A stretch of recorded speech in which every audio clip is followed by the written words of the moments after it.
does this beast sound?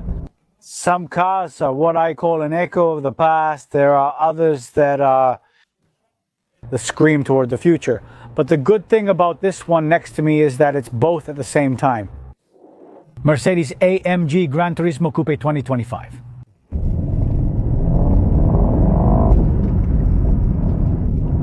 This sounds like people a block away stop to let it pass. This is a V8, one of those that's not afraid to exist in the era of electric cars. If you start it up, you know it's more than just a drive. What will you do? You're going to feel it. I've had the privilege of racing this car on a racetrack. I did it in Germany, and believe me, it was a unique experience. Truly unique, because I was racing for 3 or 4 hours whenever I wanted, for as long as I wanted, at whatever speed I wanted. They advise you to go at your own pace, which I did. Over the years on the tracks, you gain experience.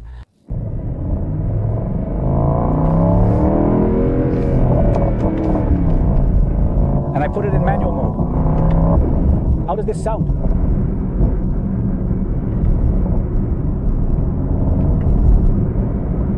Honestly, it sounds beautiful. The price is right. It starts at $175,900, but this one with Patagonia red paint, black Nappa leather interior, 21-inch forged wheels, 3D audio by Burmester, fixed panoramic roof, and the full AMG arsenal. This one stands at $200,000 with the gas guzzler tax included, which is called the gas guzzler tax. In other words, this car isn't for everyone. It's for those who can afford the luxury of paying the entry fee to what would be a super exclusive club. So do the math. To experience it without breaking a sweat, you need to make about $250,000 a year to buy this comfortably. Now, as I've said in other videos, there are cars that are whims, but there are cars that are a lifestyle. This one, like, when you think about it, is not a whim. So this is the best time for you to subscribe to my channel. I'm going to explain why my channel is too. Since this car is exclusive, it's not like anyone else's channel on this channel. I never sell out. I say what I want and think, drawing on years of experience. So that's why I thank you for subscribing, because we're moving forward. We're doing great thanks to you who subscribe and are there. Turn on that notification bell and you'll be notified. One of the things that happens here is that when you see him standing there, you hesitate about what to do, for example, whether to admire him or get out of the way. The capo is what I call one of those endless capos. We're here, we have to come. It's all the way down here, okay? The side hips here and the ones in the back. It looks like it's a hip like the ones you see on a woman who uses them. Wow, they use a chisel for that. Well, this is the same, and I say it's the same because it's one of those things that are amazing. No need to apologize to anyone. Up front, this grille is called the Panamericana grille. There's a track-only version of this car. It has many AMG sensors, the AMG logo on top, and sits extremely low, less than a hand's width from the ground. You know, you put your 5 fingers and that's how low it is. When driving on the street and hitting bumps, like those placed in the middle of the road, the police on the sides have to be very careful if you're going at high speed. LED lights with reflectors that look really nice, super elegant. The edge we have down here, this lip that's chromed, doesn't bother me. Then he explains why, because it's chrome, the kind that doesn't shine. It's a matte chrome, which makes it stand out quite a bit. Another thing. Some cars have important air intakes, but this car's side intakes are massive. Radiators on both sides aid cooling, and there are additional air intakes on the sides here as well. So the aerodynamics here are among the best there are. This car sticks to the ground like a wedge. I'll see if I can find some images of the wedge. I had it over there in Germany on the track so you all can see. Because it hasn't changed, because there are things that shouldn't be changed, they say. Well, and why is it still the same? Damn, if something is good, you don't need to change it. If it's good, it's perfect. What's the problem? Can you work on the engine a bit to improve it? Of course, but you don't have to change it. Are you going to give it this design to make it better? I love it. How is it? If you make it too futuristic, does it lose that essence? Doesn't it give you goosebumps when you see it? It's like Julio Iglesias said in an interview they did with Don Juan. He conquers them all, but doesn't want any of them. I conquer them, but I love them. So you want this car because you fall deeply in love with it, for how beautiful and authentic it is, how divine it feels to drive. The exhausts are actual dual diffusers. I love how the spoiler sticks out like that. Because if this isn't done right and properly, tested in wind tunnels, when you accelerate, this car could take off like a plane if you added wings. This strong force pushes and presses it to the ground. All the side vents are functional, including the lips and fins that direct air, which is crucial. With the aerodynamic package, all air intakes are more open. The splitter is much more aggressive and everything is designed for a purpose. So that at 180 miles per hour, 160 miles per hour, the car stays glued to the ground. They're very important. Under this hood, that AMG is beating, which is 4 liters, of course, hand assembled in Germany. This engine bears the signature of its builder. It produces 577 horsepower and 590 pound-feet of torque. This transmission is AMG speed shift, fast 9-speed shifts, and on top of that, it has the magic of 4MATIC, which makes it all-wheel drive. Period. That distributes the power exactly where you need it. For fun, send everything to the rear axle. If you're going to take a turn, you stick to the asphalt with all-wheel drive stories, so the exhaust is like that mechanical concert that accompanies you with every shift. This isn't one of those GTs that are smooth for the highway, because this is like an athlete dressed in a suit. Let me explain why. The suspension is AMG Active Ride Control, which means that the E on the road flattens out all the bumps without having to numb you for it. The composite brakes. AMG delivers 2 tons of fury and only 31 meters at 60 mph. If you want to play, there's also drift mode. All that in a $200,000 car. I think you should keep one very important thing in mind. For a lot of people who buy this car, it's just one of their toys. Look, the low side comes up to here on me. It's almost touching the ground, super low. The chrome accents, like I said before, it's that kind of chrome that doesn't shine. Is there a blind spot detector? These mirrors are retractable. Wait bitte before. Matic makes it clear. The black light sensor looks great on it. And yes, we do have rear seats, but they're really small. The space in the back is really, really tight. I love the front, but from the side, you just say, wow, those curves. Even though this car is so compact, we have a pretty big space. Below, we have a kit with air because it doesn't come with a spare tire. I love this because it's for towing and being towed. We have one of the speakers back here. There's space to store things. When you lower this and close it, everything down here stays covered. You have this to cover it, and you can now open or close it however you like. There are little nets, and the back seat can be folded down a bit from back here. As you can see, there's not much space, but it does give you a bit more room back here. Well, just so you know, I don't fit back here. I'm glad I don't have to sit here since I can't straighten my head. If I did, look how I'd have to sit. But to put the mother-in-law here, this place is fantastic. 2 kids definitely fit back here, but I don't get why this is here since an adult can't sit. Look how I'd have to sit. It's unbelievable how dangerous it is with your neck twisted here. These cars aren't good for loading. A small suitcase or computer, bring whatever you like.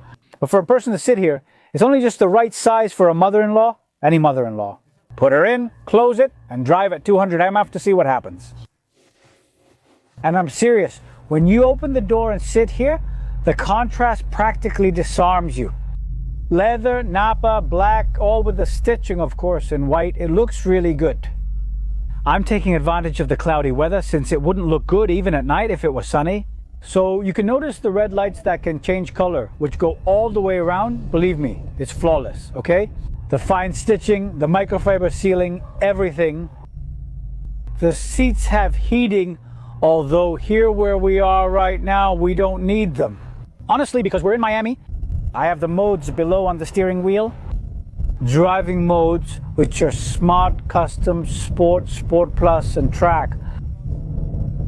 I'm not on the track, but we have the track mode, which we can leave in Sport or set to Pro. Massage memory. And the best part is that in such a sporty car like this, you can practically cross the whole country and you don't get tired. Not all sports cars are like that. The Burmester 3D music, a high-end 3D sound system. What this system basically does is turn this whole cabin into a concert hall, so special that you can really feel it. What if there are rear seats? I'd say they're not very livable, except the mother-in-law. There's also a decent cargo package, since even demons need suitcases when traveling. Remember, that's very important. But it's not all muscle, this has a whole arsenal of things.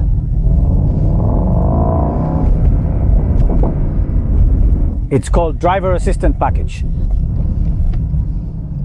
Pilot Assistant Package. Blind Spot Assistant. Active Parking Assistant. Camera with sensors. A digital co-pilot that never blinks. And on the steering wheel we have what's called the AMG drive unit. Because here I already showed you when we turn the dial, we go from comfort to beast. Everything happens in a second. Fuel use is minimal, but who cares? You have money. You just spent $200,000 on this car, so that shouldn't worry you. But I'll still tell you the number. 13 city, 20 highway, 16 mpg combined. It's a car that guzzles gas like it's holy water. Okay, here I am passing in front of the nun saying this. But on top of that, for buying this car, you have to pay a tax of $1,700. Okay, because it's a gas guzzling car. They charge you that tax, but like I say, let's see if you can pay $200,000 for the car. Does the fuel pump really matter? It doesn't matter at all. If you've got money in your pocket, are you going to be able to handle the beast? Is this, as Ariane says, that I like gasoline? This generation is what I call a Gran Turismo. For every day, it's bigger, it feels more comfortable.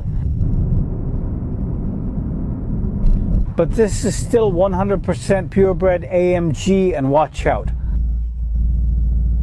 It also appeared in 2025, the Gran Turismo 63S, with plug-in hybrid performance, 805 horsepower, and 1,047 pound-feet of torque.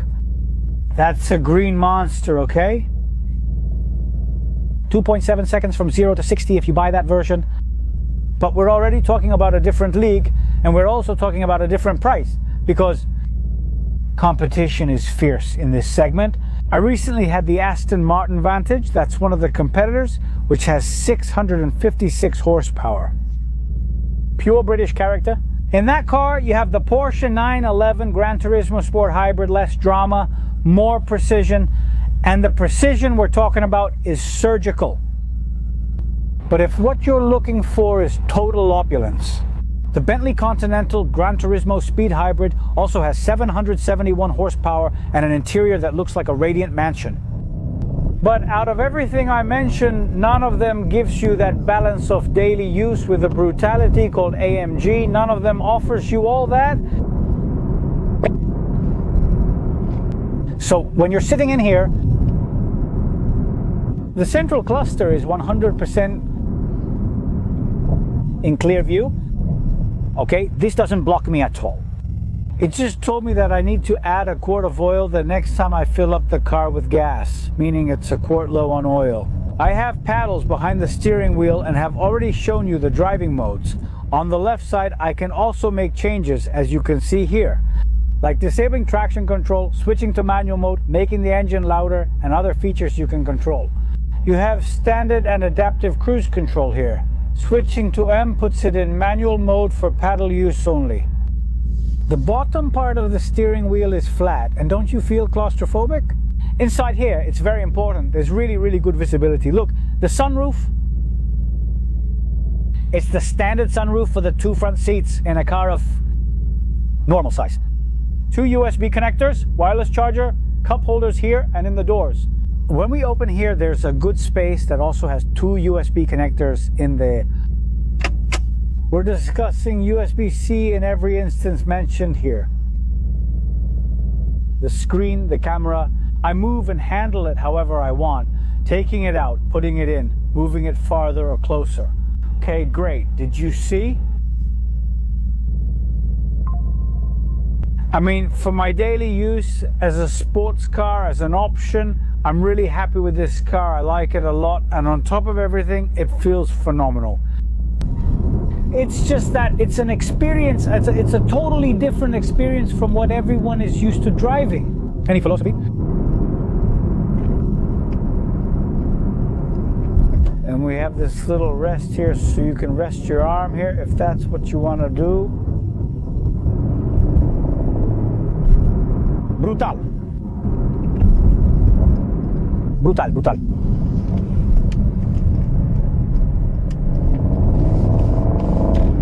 And now, what's happening?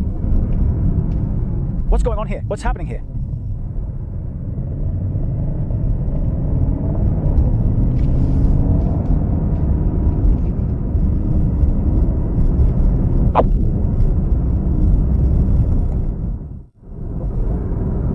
You can't speed up here because I'm right here in the middle of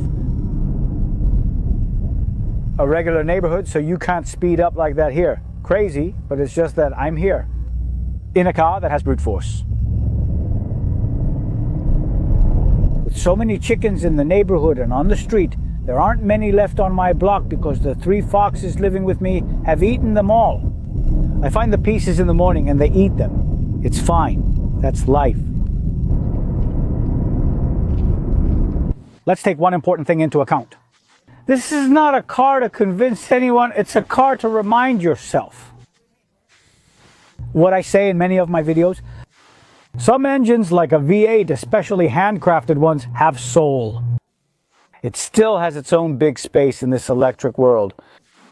It's not the most efficient, it's not the quietest, but as soon as you drive it, you'll understand why some of us will never settle for silence. You buy this car and you live it. Thank you for subscribing to my channel.